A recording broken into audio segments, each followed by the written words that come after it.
Shares of Hewlett-Packard Enterprise surging right now on strong Q2 results. The company said growing demand for AI-powered servers helped boost the quarter. Joining us now is the company CEO, Antonio Neri. Antonio, you've been telling us for quarter after quarter this is an AI play, and the street has not fully been on board or believed you. You did prove it with the server revenue. Talk about what you're seeing in terms of demand.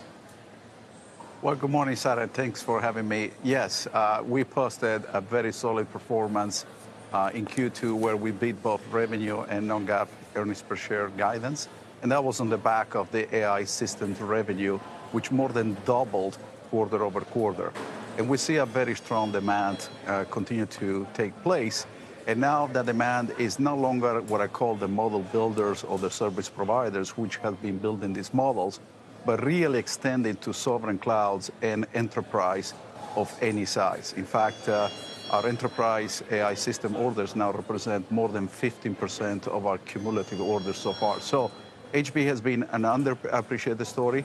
I think the market now starts waking up to the idea that HPE has unique IP and capabilities to be able to play in this amazing inflection point.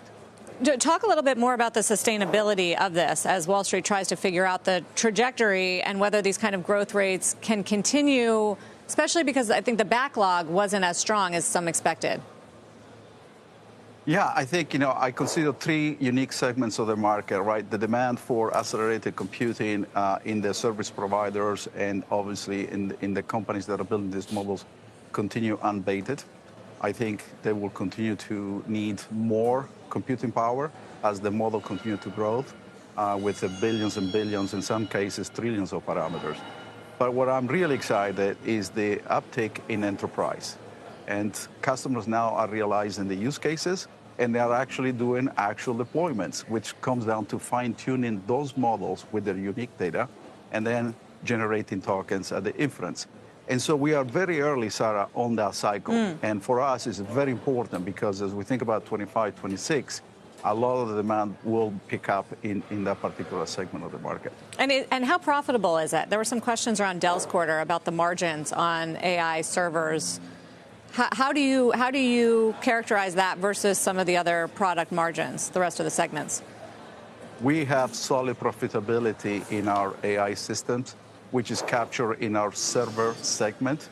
If you look at our server segment, grew revenues 18%, and our operating profit was 11%, which is in the guidance we have been given to the street between 11 and 13% operating profit. The reason why that's the case, number one, is because we are incredible business discipline about it. We focus on the deals where we see path to profitability, but the reality is that we're now seeing a significant pull-through of services, and that's why we're starting disclosing the services component, because ultimately that's where a lot of the margin gets created, not just on the infrastructure side, but the value added around it. In fact, in many of the deals we today deploy, we actually not only sell the server or the infrastructure, we actually deploy it and manage it on behalf of customers, which is a very important component going forward. Yeah, Antonio, it's David. I mean, you talk about the AI enterprise customers high. Now north of, 15%, I think you said on the conference call, of your AI orders. Can you give us a sense as to your expectations of the trajectory of that, where it's been and where you think it may be going? Yeah, absolutely, Dave. I think, when I think about the type of use cases enterprises are deploying, obviously, we in our own company, we are using AI across the entire value chain, whether it's in supply chain, whether it's in services, and also in the function side. But ultimately, it comes down to use cases where they can use AI like chatbots, obviously, which is well understood, but really as a decision-making tool in addition to business productivity, whether it's employees or R&D. And so we expect that to continue to grow very, very rapidly.